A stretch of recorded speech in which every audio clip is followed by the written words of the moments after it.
우리 부활절 2부 예배 잘 나오셨습니다. 어느 때 부활절보다도 훨씬 더 감격스러운 그런 부활절 예배인 것 같습니다.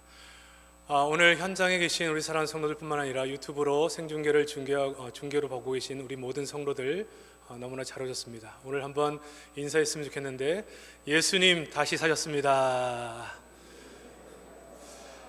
오늘 이 날의 예배가 우리 하나님의 부활, 또 예수 그리스도가 다시 살아나심을 기억할 뿐 아니라 그 부활의 능력을 덧입는 복된 시간이 되시기를 주의 이름으로 축복합니다. 우리 광고에서 보신 것처럼 이번 주에 우리 북구기독교협의회 섬긴 이후에 또 저희 교회에서 보건소와 이 지역의 노인들을 섬기는 시간들을 가졌습니다.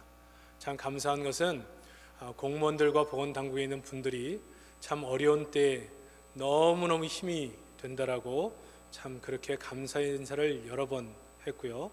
특별히 모든 봉사기관들 무료 급식소가 다 끊긴 상태에서 어려운 우리 노인들에게 너무나 큰 힘이 됐다고 감사하고, 우리 지역에 덕천제일교가 있음이 자랑스럽다, 감사하다, 그런 얘기를 남겼습니다. 저희 성도들이 애프터 유 운동에 동참해 주셔서 자신의 건물에 새들어 사는 모든 자들에게 임대료를 낮춰주고 깎아주는 운동에 동참해 주신 것도 감사하고, 어떤 분은 반찬 만드는 일을 하면서 자신의 그 은사를 따라서 또 여러 가지 많은 가정들을 돌보는 일도 들었습니다. 지난주에 부산의 담임 목사를 중심으로 해서 사례를 모아 소상공인을 돕는 운동을 시작했는데, 이번 주는 저희 교회 부교육자들이 저희들도 다 함께 참여하기를 원하셔서 우리 부교육자 사례들도 다 하나님께 드림으로 이게 소상공인을 돕는 운동에 동참을 하게 됐고요. 이것이 계기가 되어 부산의 담임 목사를 중심으로 시작된 운동이 부교육자들까지 확산돼서 부산에 있는 소상공인들에게 우리가 당신들과 함께하고 있다는 메시지를 함께 나눔으로 은혜 가운데 이런 운동이 퍼져가고 있습니다. 그러는 중에 어느 한 권사님은 매년마다 교사 120, 130명의 식사로 섬기셨던 권사님이신데, 자신이 올해 섬기려고 했던 그 비용을 두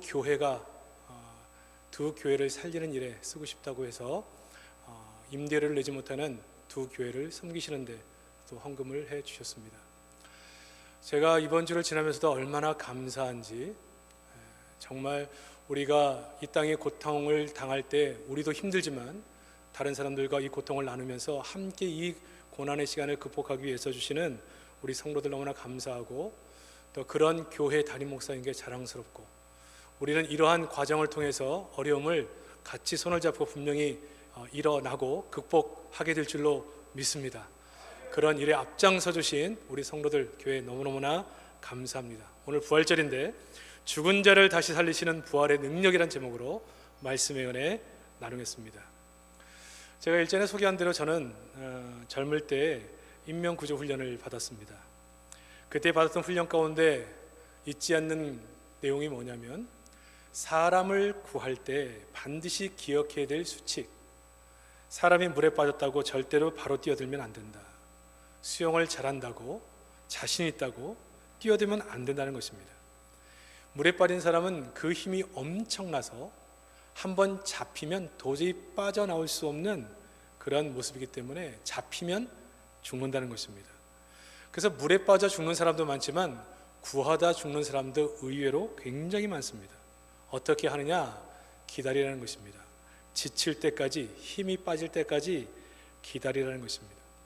도구를 사용해 구하는 것이 제일 좋지만 그렇게 되지 못할 때는 상체로 나를 잡지 못하도록 물속으로 들어가서 하체를 붙잡고 물 밖으로 밀어내야 된다, 그렇게 가르쳐 주더라고요. 이 말이 무슨 말로 들리냐면, 죽어야 살릴 수 있다, 죽여야 살릴 수 있다. 살려고 몸부림치는 사람은 구하기에 적합한 존재가 아니다, 그런 것을 배웠습니다. 아이러니하죠? 죽어야 살릴 수 있습니다. 살려고 발버둥 치는 사람은 살려내기가 어렵다는 것입니다. 그러고 보면 사는 것과 죽는 것이 참 가까이 있습니다. 우리가 예수 믿는 것도 마찬가지 아닙니까? 예수님을 만나서 그 십자가의 은혜를 경험해서 내가 얼마나 큰 죄인인가를 발견하고 내 죄를 회개하고 나의 옛 자아가 죽는 경험을 하고 나서야 예수가 내 안에 사는 경험을 하는 거예요. 이 십자가를 통과하지 않고, 이 십자가에서 내가 죽는 경험을 하지 않고 예수와 함께 사는 것을 경험하지 못합니다. 많은 사람은 십자가 없는 살아남을 생각하고 바라보는 사람이 많아요. 십자가 없이 내가 예수 안에 살고 예수님이 내게 주시는 은혜와 복을 누리고 예수님이 왕 되심으로 나를 다스리고 그렇게 나타나는 수많은 기적과 축복을 누리기를 원하는 사람이 많은데, 십자가에서 죽은 사람이 아니면 그리스도 안에 다시 사는 것을 경험할 수 없다라고 하는 것이죠. 죽어야 사는 것입니다. 근데 이 고린도 교회는 이 부활을 믿지 못하는 성도들이 꽤 많이 있었어요. 그래서 오늘 본문은 그렇게 얘기합니다. 부활이 없다면 우리 믿음은 헛것이다. 읽지 않았지만 13절에 보니까 만일 죽은 자의 부활이 없으면 그리스도도 다시 살지 못하셨느니라. 17절 그리스도께서 다시 사신 것이 없으면 너희의 믿음도 헛되고 너희가 여전히 죄 가운데 있을 것이요. 여러분, 주님이 다시 살아나심이 없었다면 우리는 고난의 종교로 남아있을 것입니다. 기독교 그러면 매일 죽고 깨지고 상하고 고난당하는 자와 함께 해주는 종교, 그 정도로 남아있을 것입니다. 근데 예수님은 부활하셨죠. 만일 우리에게 죽음만 있고 다시 사는 것이 없다면 우리처럼 불쌍한 사람은 없습니다. 늘 고난만 받고 살아야 돼요. 늘 십자가만 얘기하고 살아야 돼요. 지금도 우리의 신앙이 잘못하면 그렇게 갈 가능성이 있습니다. 늘 십자가, 고난, 고통, 희생, 이것만 신앙이다. 근데 여러분, 그렇지 않습니다. 19절에 만일 그리스도 안에서 우리가 바라는 것이 다만 이생뿐이면 모든 사람 가운데 우리가 더욱 불쌍한 자요. 부활이 없는 신앙은 정말 불쌍한 신앙생활을 할 수밖에 없다라고 하는 거죠. 그래서 우리는 주의를 지키는데 이 주의는 부활을 지키는 거예요. 부활을 기념하는 거예요. 부활. 그러니까 이 기독교의 신앙의 핵심 가운데 이게 있다는 것입니다. 우린 지금 고난이 있습니다. 이 코로나 바이러스 때문에 모이지 못할 때도 수많은 우리의 교우들이 천국의 부르심을 받고 소천하는 일들이 있어 왔습니다. 마음이 아파요. 늘 같이 있던 사람들을 떠나보내는 것이. 그러나 우리는 영원한 절망 가운데 있지 않은 것은 왜 그래요? 다시 만날 날, 다시 부활의 그날 만날 것을 사모하기 때문에. 우리 가족들이 그분들을 떠나보내면서 영원한 슬픔을 갖지 않는 이유는 어차피 만날 것이기 때문에. 우리 이 장례식장에서도 하나님을 찬양하는 것입니다. 소망하는 것입니다. 지금 코로나 바이러스로 모든 삶이 피폐하고 갇혀 살고 경제가 어렵고 수많은 어려움이 우리 가운데 들린다 할지라도 우리는 절망하진 않습니다. 왜요? 어차피 이 고난이 오래 간다 할지라도 이 땅의 삶은 잠깐이야. 우리 영원한 삶을 천국의 백성으로 살 것이기 때문에. 부활의 그날 내가 늙고 병들고 수많은 어려움을 경험한다 할지라도 우리는 부활의 그날 가장 아름다운 모습으로 다시 살 것을 믿기 때문에. 지금의 고난, 이거 금방이지 뭐. 이 땅의 삶 나그네 삶이지. 그렇게 생각할 수 있다라고 하는 것입니다. 그러니까 부활이 없는 생활을 하고 있다. 그건 비참한 것입니다. 주님은 다시 살아나셨습니다. 20절에 보니까 그러나 이제 그리스도께서 죽은 자 가운데 다시 살아 잠자는 자들의 첫 열매가 되셨도다. 22절 아담 안에서 모든 사람이 죽은 것 같이 그리스도 안에서 모든 사람이 삶을 얻으리라. 아담 때문에 죄가 들어오고 그 죄로 인하여 우리에게 사망이 오게 됐습니다. 예수의 부활로 그리스도 안에서 우리는 새 삶을 얻게 된 것이죠. 십자가 때문에 우리 죄를 회개하고 옛 모습이 죽는 경험을 했고 이제는 그리스도 안에서 다시 사는 것을 배우게 된 것입니다. 하나님의 역사는요, 신앙도 원리도 똑같습니다. 죽어야 사는 겁니다. 항상 하나님은 우리에게 십자가, 항복을 요구하십니다. 죽음을 요청하십니다. 그리고 그 항복 뒤에, 그 죽음의 경험 뒤에 하나님의 일하심이 시작되는 것이에요. 한 번은 제가 어린 시절에 어머니와 함께 있었는데 직장에서 정기 검진을 받고 오신 어머니가 표정이 안 좋아요. 아무 힘이 없으신데 무슨 일이 있었냐고 물어봐도 대답도 안 하시고,